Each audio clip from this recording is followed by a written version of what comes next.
জেলৰ পৰা মুক্তি দিলে কিছুমানক দিয়া নাই সকলো এনডিএফবি কেডাৰক জেলৰ পৰা মুক্তি দিব লাগে बे सरकारखौ सोलायनांसिगौ रायजोफोर रायजो राजानि सरकार बानायनांसिगौ बे सरकारखौ सोलायनांसिगौ रायजोफोर रायजो राजानि सरकार बानायनांसिगौ সকলো এনডিএফবি কেডাৰক জেলৰ পৰা মুক্তি দিব লাগে সকলো এনডিএফবি কেডাৰক জেলৰ পৰা মুক্তি দিব লাগে কেন্দ্ৰৰ পৰা অহা ফাণ্ড মাজত অসম চৰকাৰত নোসোমোৱাই ডাইৰেক্টলি আমাৰ বিটিআৰত সোমোৱা কাৰ্বি আংলঙৰ স্বায়ত্তশাসিত পৰিষদত সোমোৱাৰ ব্যৱস্থা কৰা रांनि बेलायाव बिथांमोननि बायदि 500-600 कौटिनि थाखाय जोङो आसामनि खाथियाव थांबाय थानांगौ जानाय नंला जोङो सेन्ट्रेलनिफ्राय डाइरेक्ट रांखौ मोनसिगोन সকলো এনডিএফবি কেডাৰক জেলৰ পৰা মুক্তি দিব লাগে আলোচনা হৈছে চুক্তি হৈ গ'ল কিছুমানক জেলৰ পৰা মুক্তি দিলে কিছুমানক দিয়া নাই সকলো এনডিএফবি কেডাৰক জেলৰ পৰা মুক্তি দিব লাগে टिका खामायबाय बिसोरनि गथ'फ्राल' साख्रिया मोनसिगोन ओंखायनो जेसेबां हायो थाब बे सरकारखौ सोलायनांसिगौ रायजोफोर रायजो राजानि सरकार बानायनांसिगौ जोंनि बिदा फंबायनि रायजो राजानि सरकार बानायनांसिगौ दिनै बेबायदि करापसन खालामोबा आरो दायो जिखिनि फैसा फैदों जों बेखौनो बुंदों लामा बानायनायाव बे फैसाखौ नाङा आसाम सरकारा हरगोन स्कुल कलेज बानायनो बे फैसाखौ नाङा आसाम सरकार दिल्लीनि सरकारा हरगोन भारत सरकारा बे फैसाया गोरिब गुन्द्रा आइ आफा रायजो राजानि जौगानायनि थाखाय जाय 33 बोसोर दिनै जेरैखिजाया खस्थ' खालामनानै आन्दोलनाव बारसोमबोबाय गावनि न' बांखौ नायनो मोनाखिसै बै मानसिफ्रा बोथिनै ओंखाम मोजां मोनजानायनि थाखाय बे फैसाया बाहायजानांगोन जोङो बेखौसो नोजोर होगोन আমি আজি ৰাইজৰ দলে 3টা দাবী উত্থাপন কৰিছো ৰাজ্যপালৰ ভাষণত আমি যেটো প্ৰতিবাদ কৰিছিলো তাত 3টা দাবী উত্থাপন কৰিছো বিটিআৰ চুক্তি 2020 চনত হোৱা বিটিআৰ চুক্তি একেবাৰে কাৰ্যকৰীকৰণ কৰা নাই গতিকে বিটিআৰ চুক্তি সম্পূৰ্ণৰূপে কাৰ্যকৰী কৰিব লাগে এটো হল আমাৰ দাবী বিটিআৰ চুক্তি সম্পূৰ্ণৰূপে কাৰ্যকৰীকৰণ কৰিব লাগে আৰু সকলো এনডিএফবি কেডাৰক জেলৰ পৰা মুক্তি দিব লাগে আলোচনা হৈছে চুক্তি হৈ গ'ল কিছুমানক জেলৰ পৰা মুক্তি দিলে কিছুমানক দিয়া নাই সকলো এনডিএফবি কেডাৰক জেলৰ পৰা মুক্তি দিব লাগে আৰু তৃতীয় কিন্তু আৰু এটা গুৰুত্বপূৰ্ণ কথা আটাইকেইখন হস্ত অনুসূচীৰ ছাত্ৰ শাসন বিটিআৰ তাৰপিছত কাৰ্বি আংলং অট'নমাছ কাউন্সিল আৰু ডিমা হাছাও অট'নমাছ কাউন্সিল তালৈ একদম ফাণ্ডটো মানে কি কৰে চেন্ট্ৰেল গভৰ্ণমেণ্টৰ পৰা যেটো ফাণ্ড আহে সেই ফাণ্ডটো ষ্টেট গভৰ্ণমেণ্টে ৰাখি থৈ নিজে খৰচ কৰে তাৰপিছত এইবিলাকলে ডাইৰেক্টলি যাবলৈ নিদিয়ে অট'নমাছ কাউন্সিল বিলাকলে যি কাৰণত অট'নমাছ কাউন্সিল বিলাকৰ অৰ্থনৈতিক সংকট হৈছে গতিকে Karbi Anglong autonomous council Dima Hasao autonomous council আৰু বিটিআৰ অট'নমাছ কাউন্সিলৰ কাৰণে পইচা পুনে চেন্ট্ৰেলৰ পৰা ইয়ালৈ অহাৰ ব্যৱস্থা কৰিব লাগে আনহাতে আমি দেখিছো যে এতিয়া অসম চৰকাৰে কি কৰিছে ডিজিটেলি পইচা তুলিবলৈ লোৱাৰ কাৰণে ডিজিটেলি টেক্স তোলাৰ কাৰণে এতিয়া ৰাজ্য চৰকাৰে টেক্স তুলুতে কি কয় টেক্সটো এতিয়া ৰাজ্য চৰকাৰৰ ওচৰলৈ গুচি যায় আগতে ডাইৰেক্টলি অট'নমাছ কাউন্সিলে টেক্স তুলিব পাৰিছিলে এতিয়া ৰাজ্য চৰকাৰৰ ওচৰলৈ গুচি যায় আৰু ৰাজ্য চৰকাৰে 1 বছৰ 2 বছৰলৈকে এই যিবিলাক টেক্স উঠে সেই টেক্স বিলাক যেনেকে ট্ৰান্সপৰ্ট টেক্স যেনেকে ফৰেষ্ট টেক্স এই ৰেভিনিউ বিলাকৰ পইচাটো এই অট'নমাছ কাউন্সিল বিলাকক নিদিয়ে গতিকে অট'নমাছ কাউন্সিল বিলাকক সম্পূৰ্ণৰূপে স্বতন্ত্ৰ ব্যৱস্থা কৰি দিবৰ কাৰণে দাবী আজি মই ৰাজ্যপালৰ ভাষণৰ মাজতে এই দাবী উত্থাপন কৰিছো এই 3টা মূল দাবী আপোনালোকে জানি আচৰিত হ'ব যে বিটিআৰত আজি বিটিআৰ এছেম্বলিত ইয়াতে অধিৱেশন পাতিছে অসম বিধানসভাৰ অথচ ৰাজ্যপালৰ ভাষণত বিটিআৰ চুক্তি কিমান কাৰ্যকৰীকৰণ কৰা হ'ল তাৰ কোনো বিৱৰণ নাই কেনেকৈ বড়োসকলক ঠগি আছে বড়োসকলক কেনেকৈ ঠগি আছে কেন্দ্ৰীয় চৰকাৰ আৰু ৰাজ্য চৰকাৰে কেনেকৈ বড়োসকলক ঠগি আছে আজি ৰাজ্যপালৰ ভাষণটো আপোনালোকে পঢ়িলে এই কথা জানিবলৈ পাব গতিকে বড়োসকলে যাতে আগতে আকৌ আন্দোলন কৰিবলগীয়া নহয় অনতি বিলম্বে বিটিআৰ যিখন চুক্তি 2020 চনৰ যিখন চুক্তি মেমৰেণ্ডাম অফ সেটেলমেণ্ট এখন ইমিডিয়েটলি 100% কাৰ্যকৰীকৰণ কৰিবৰ কাৰণে আৰু কাৰ্বি আংলঙৰ যিবিলাক কাম আছিলে সেই কাৰ্বি আংলঙৰ কামবিলাকো সম্পূৰ্ণৰূপে কাৰ্যকৰী কৰিবৰ কাৰণে আৰু ডিমা হাছাওৰ যিবিলাক চুক্তি আছিলে সেই ডিমা হাছাওৰ চুক্তিবিলাকো কাৰ্যকৰীকৰণ কৰিবৰ কাৰণে দাবী উত্থাপন কৰিছো আৰু ৰাজ্যপালৰ ভাষণে আমাৰ হস্ত অনুসূচীৰ জনজাতিসকলৰ প্ৰতি আজি কোনো ধৰণৰ বক্তব্য দাঙি ধৰিব নোৱাৰা কথাটোৱে বড়োসকলক যে কেৱল এখন অধিৱেশন পাতি দেখুৱাই কেৱল যাক অকল যে পইচাৰহে অপচয় কৰিছে আৰু বড়োসকলৰ চকু কেৱল ঢাকিবলৈ কেৱল চেষ্টা কৰিছে বড়োসকলৰ আৰ্থ সামাজিক উন্নয়নৰ কাৰণে যে কোনো কাম কৰা নাই এইটো স্পষ্ট প্ৰতিফলিত হৈছে গতিকে মই ভাবো যে আজি অসম চৰকাৰে মুখ্যমন্ত্ৰী আমাক ক'বই লাগিব যে বিটিআৰ চুক্তি কেতিয়া সম্পূৰ্ণ কাৰ্যকৰী কৰা হ'ব আজি আমাক ক'বই লাগিব যে কাৰ্বি আংলং চুক্তি কেতিয়া সম্পূৰ্ণ কৰা হ'ব আৰু ডিমা হাছাও চুক্তি কেতিয়া সম্পূৰ্ণৰূপে কাৰ্যকৰী কৰা হ'ব এই কথা আজি ক'বই লাগিব কেতিয়াও চৰকাৰকে এৰি দিয়া নহ'ব ধন্যবাদ नोंथांमोना बयबो नुबाय बे गोरोबथा जानायनि उनाव भारतनि प्राइम मिनिस्टारा फैनानै क'क्राझाराव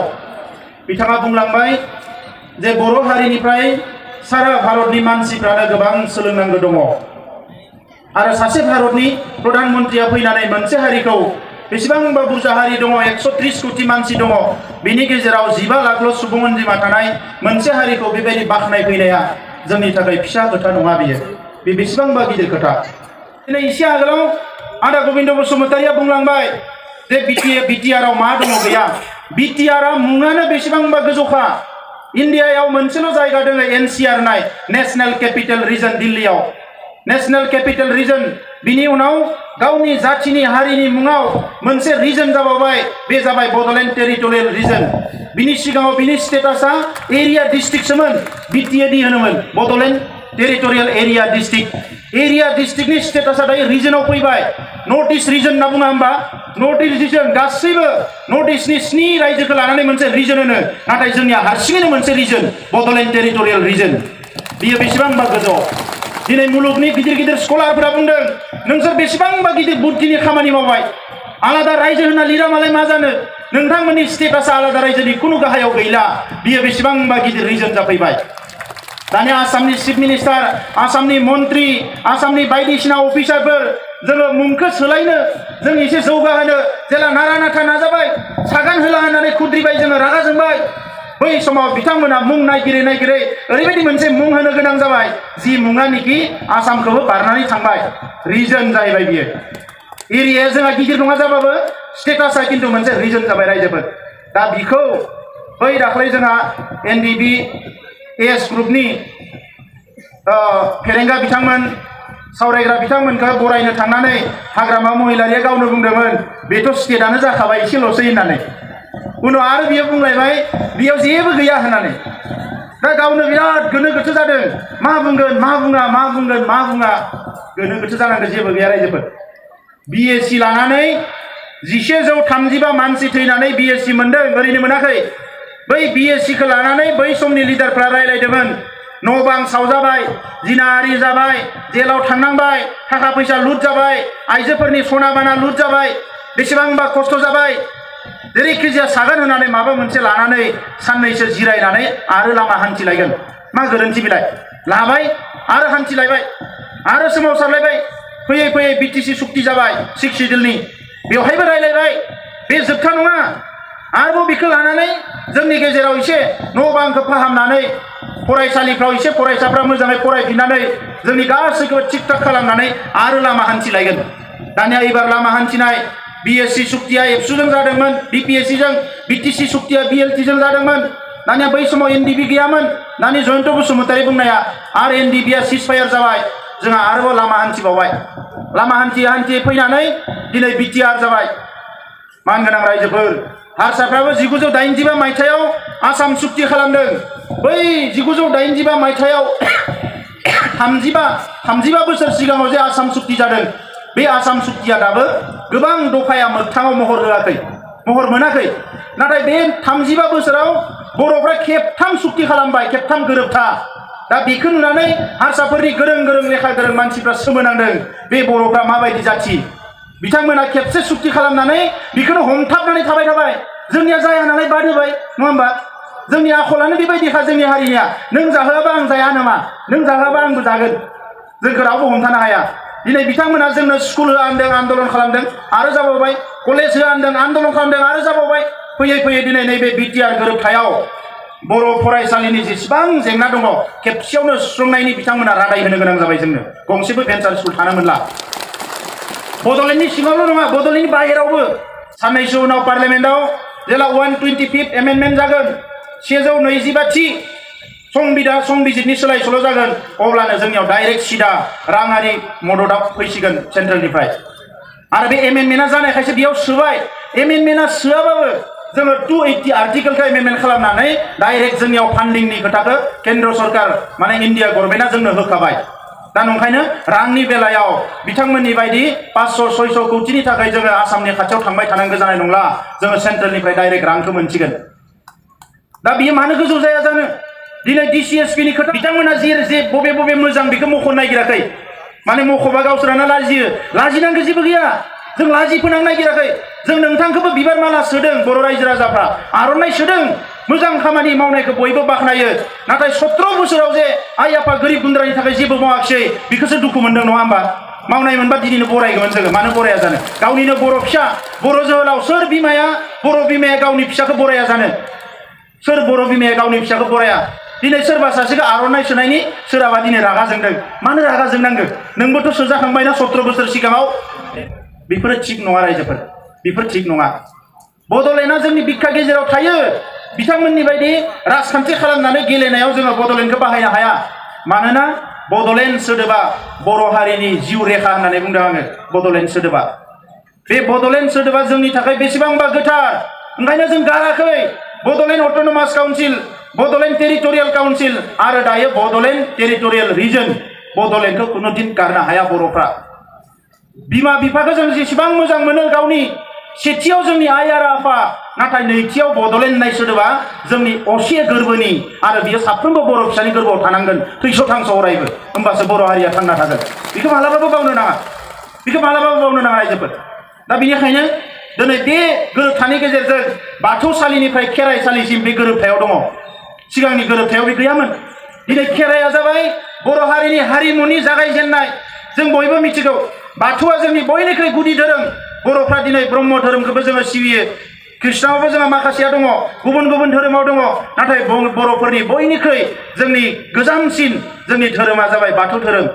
आरो बे बाथौ धोरोमखौ दिनै मुलुगनां थाखोआव लांनो थाखाय बिनि सायाव स्टाडि रिसार्च खालामनो थाखाय नैबे गोरोबथायाव जोङो दिनै मोनसे प्रजेक्ट सोनानै लाबोनो हादों कुमारिघाटायाव शंकरदेव कलाक्षेत्र नायनो थाङो गुवाहाटीयाव दिनै जोंनि खेराइसालिखौबो नायनो फैनांगोन खेराइया जोंनि बेसेबांबा मोनसे गोजाम हारिमु आरो बेजोंनो जोंनि गासैबो हारिमुवा जोनोम जानाय ओंखायनो जोङो भेरगावआव खेराइसालि बिनानै लाबोदों हारसाफ्रा गुवाहाटीयाव बेसेबां गिदिर खालामदों बिनिखाय डाबल ट्रिपल गिदिर खालामनांगोन जोङो जोंनि खेराइसालिखौ आरो मुलुगनि मानसिफ्रा फैना जाहाथे जोंनि खेराइखौ बेवहाय नायफैनो गोनां जायो हर सान अडिअ भिडिअ बेवहाय खेराइया दामनांगोन खाम सिफुं जथानि सोदोबा 24 घन्टा बेवहाय जानांगोन जोंनि खेराइखौ जाहाथे मुलुगनि मानसिफ्रा मिथिनो खाबु मोनो दा नंखायनो रायजोफोर बेजों लोगोसे दिनै बेवहाय साख्रि बाख्रिनि लामा दङ एनडिबिनि केडारफोरा फार्स्ट प्रायोरिटि मोनगोन आर्मि पुलिस पेरामिलिटारि सिआरपिएफ जेरै बै बिटिसि सुक्तियाव दङमोन बेवहाय जोङो 10,000 जोंनि लाइमोनफोरखौ आर्मि पुलिस पेरामिलिटारियाव सोनांगौ होननानै बुंदों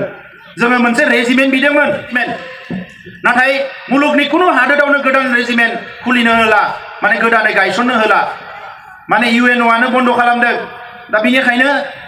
इन्डियायावबो गोदान रेजिमेन्ट खुलिनो हाला IRBN बिदोंमोन जोङो इन्डियान रिजार्भ बेटेलियनाव जोंनि बर' बेटेलियन थानांगौ होननानै दा बेवहाय अफिसारफोरा बुंबाय बिनि माखासे बेथना सेलारिया खावसेखौ माने केन्द्र सरकारा होयो सेन्ट्रेल गभर्नमेन्टआ खावसेखौ राज्य सरकारा होयो स्टेट गभर्नमेन्टआ दा जोंहा बेबायदि रेभिनिउ गैया नालाय फैसा गैया जोङो रिजार्भ बेटेलियनखौबो मोनाखिसै ओंखायनो जोङो सानबाय जे जोंनि सेंग्रा लाइमोनफ्रा जायफोर हाई स्कुलाव फरायना गारबाय हायर सेकेन्डारि फरायनानै गारबाय ओरैनो थाबाय हौवासा जा हिन्जावसा जा डिफेन्स सार्भिसेसआव हाबनो थाखाय जोंनि ओनसोलफ्राव रिक्रुटमेन्ट रेलि जानांगोन बिनि थाखाय थाखा फैसा होनाङा रायजोफोर आं खोनादों गेजेर गेजेर सोरबा 500 थाखा खांदोंनो आरो बे दायखौनो मैया हाग्रामा महिलारिया जोंनि एबसुखौसो बुंदों माने एबसुआ फैसा खांदों साख्रि होनो होननानै आंनो मैया क'क्राझारनिफ्राय बुंहरदों फरेस्टनि मायबा साख्रि ओंखारदोंनो 9 लाख खांगासिनो दोङोनो आरो मायबा इन्सपेक्टर साख्रि दङनो 25 लाख गाहाम खांदो जाहैदों दा जोंहा गोरिब गुन्द्रानि गथ'फ्रा MA BA पास दोङो रावबो साख्रि मोननाय नंला बिटिसिआव जायफोर दिनै गावसोरनिनो लेफ्ट राइट थाग्रा कौटि थिखा खामायबाय बिसोरनि गथ'फ्राल' साख्रिया मोनसिगोन ओंखायनो जेसेबां हायो थाब बे सरकारखौ सोलायनांसिगौ रायजोफोर रायजो राजानि सरकार बानायनांसिगोन जोंनि बिदा फंबायनि रायजो राजानि सरकार बानायनांसिगोन दिनै बेबायदि करापसन खालामोबा आरो दायो जिखिनि फैसा फैदों जों बेखौनो बुंदों लामा बानायनायाव बे फैसाखौ नाङा आसाम सरकारा हरगोन स्कुल कलेज बानायनो बे फैसाखौ नाङा आसाम सरकार दिल्लीनि सरकारा हरगोन भारत सरकारा बे फैसाया गोरिब गुन्द्रा आइ आफा रायजो राजानि जौगानायनि थाखाय जाय 33 बोसोर दिनै जेरैखिजाया खस्थ' खालामनानै आन्दलनाव बारसोमबोबाय गावनि न' बांखौ नायनो मोनाखिसै बै मानसिफ्रा बोथिनै ओंखाम मोजां मोनजानायनि थाखाय बे फैसाया बाहायजानांगोन जोङो बेखौसो नोजोर होगोन दा बेनिखायनो रायजोफोर आं नोंथांमोनखौ बयखौबो खावलायबाय दिनै बर'आव खुनु सिलाइ गैला सिलाइ मुक्त जाबाय मोनसे समाव जोंखौ गुबुनफ्रा सोरबा माबा मोनसे बर' सेंग्राफ्रा माबा खालामबा बर' उग्रपन्थी माबा उग्रपन्थी होननानै जोंखौ मुगैदोंमोन जोंखौ नेवसिदोंमोन नाथाय दिनै सारा इन्डियायाव गोबां जौगानाय हारिफ्रा हायाखैबाबो दिनै बर'फ्रा खौसेयै जोङो खेबसेयावनो बयबो सागान होनानै जोङो मोनसे हाथियार गैयै समाज जानो हाबाय मोनसे गणतान्त्रिक समाज जानो हाबाय जोंनि जांख्रिथायखौ मोनसे फिनिशिंआव लाबोनो हाबाय उननि जांख्रिथाया मेलेमनि जांख्रिथाय जागोन उननि जांख्रिथाया दावहाया राजखान्थिनि दावहा जागोन बेनिखायनो नैबे समनिफ्राय जोंनि बिदा फंबायफ्रा जे दिनै न'आव फैफिनसिगोन माखासेखौ जों जेलनिफ्राय बरननांगोन माखासेखौ जोङो दिनै बेंगुरा जानायफोरखौ जोङो जोथोन लानांगोन जोंनि मुंख्लं न'खरफोरखौ जोङो नायनांगोन जायनि थाखाय मुंख्लं न'खराव 5 लाख होनांगोन होननानै जोङो भारत सरकारनिफ्राय दाबि दैखांनानै बेवहाय माने सुक्तियाव जोङो लिरनानै लानानै फैदों एनडिपिनि सेंग्राफोरनि केसफोरखौ उइथ्र खालामजोबनांगोन बे खामानिखौ मावजोबनो जोंनो एसे सम नांगोन आरो बेजों लोगोसे थांनाय समाव थालांनाय सोलोंथाइनि खामानि रांखान्थिनि खामानि गुबुन गुबुन खामानिफोर समाज फोसाबनाय बेवहाय बयबो मुखुब जानांगोन रायजोफोर जों गेरेमसा हारि जानो नागिरदों जोंनि थांखिया गेरेमसा हारि जानाय जोङो संख्रि बानलुनि नांलायनायाव टाइम पास खालामनो हाया बिदा फंबायजोंनो जों नेरायलायबाय थानानै मुलुगजों माला देरहानो जोङो दिनै जोंनि आइ आफा रायजो राजाफ्रा बयबो कम्पिउटार गोरों जानांगोन साइन्स टेक्न'लजिखौ बयबो रोंनांगोन रांखान्थियाव बयबो जौगानो हानांगोन दा बेनिखायनो जोंहा सम गैया जों जाहाथे बयबो खामानियाव मुखुब जायो बर' गामिफोरखौ मोजां खालामनांगोन थानसालिफोरखौ फाहामनांगोन बेनिखायनो आंनिबो खामानिया एबसुनि आफादगिरिनिफ्राय ओंखारनायनि उनाव आंबो समखौ आद्रि खालामनो नागिराखै थाबैनो बर' गामियाव थांनानै आइ आफा रायजो राजाजों रायज्लायनानै गामिनि जेंनाया मा न'खरनि जेंनाया मा गासैखौबो बुजिजोबनानै जों खामानि मावनांगोन रांखान्थियाव जौगानायनि गोबां लामा दङ जोंनि खाथियाव नेपाल रायजो दङ दाख्लै आंनि सासे लोगोआ थांनानै फैबाय मोनसे 50-25तासो गामि लोगो नांनानै मोनसे क्लास्टार दङ बेवहाय हाजार आइजोफ्रा चाइनानिफ्राय साथानि गुजि लाबोनानै 10 लाबोनानै साथा बानायो सासे आइजोआ सानसेयाव 1000निफ्राय 1500 थाखा खामायो गावनि जायगायावनो महाराष्ट्रआव आं नायनानै फैबाय बेवहाय माखासे 400 आइजो दङ 400 आइजोआ पापर बानायो लिज्जात पापर फुङाव लानानै थाङो न'आव माने गथ'बो नायो ओंखामबो सङो आरो पापर बानायनानै अखानायै होफैयो आरो पापरखौ होनानै 800-900 थाखा लानानै थाङो बिसोरो खमसे खम मास मोनसेयाव 15,000-18,000 थाखा खामायो जोंनियावबो हायो मानो हाया जानो दिनै दानाय लुनायनि जोंहा दिनै लामाखौ हान्था मेला बाजारखौ थिग खालामनानै होयोबा मानो सवालकुसियाव जि बायनो जोंनि बिजनियावनो फैगोन मानसिफ्रा जोङो बेखौसो सरकारा मावनांगोन आरो बिटिसि सरकारनि खामानिया बेनोमोन आसाम सरकार भारत सरकारा मावनायखौ बिसोर मावनो नाङा जेखौ आसाम सरकार भारत सरकारा मावनो हायाखै बेखौसो जोंहा बिटिसिनि सरकारा मावनांगौमोन आरो बेखौ मावोब्ला दिनै 15 बोसोराव जोंनि रायजो राजाफ्रा बेसेबांबा जौगासिगौमोन आरो बे खान्थिया सोलिनाय नङा मोननायासो मोनबाय थागोन मोनैया मोना बे खान्थिया सोलिनाय नङा दा नंखायनो सरकारखौ सोलायनो हायोबा मास मोनसेनि गेजेराव जोंनि जेसेबां 3000-4000 गोदान गामि हाबबावगोन बे गासैखौबो कम्पिउटारजों लिंक आप खालामजोबनांगोन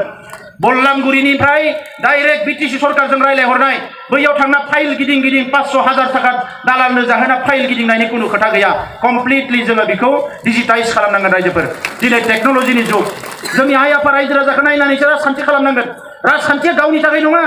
सोरनिबा उदैखौ सुफुंनो थाखाय नङा थाखा फैसा खामायनो थाखाय नङा राजखान्थिया रायजो राजानि थाखाय खालामनांगोन आरो रायजो राजायानो दिनै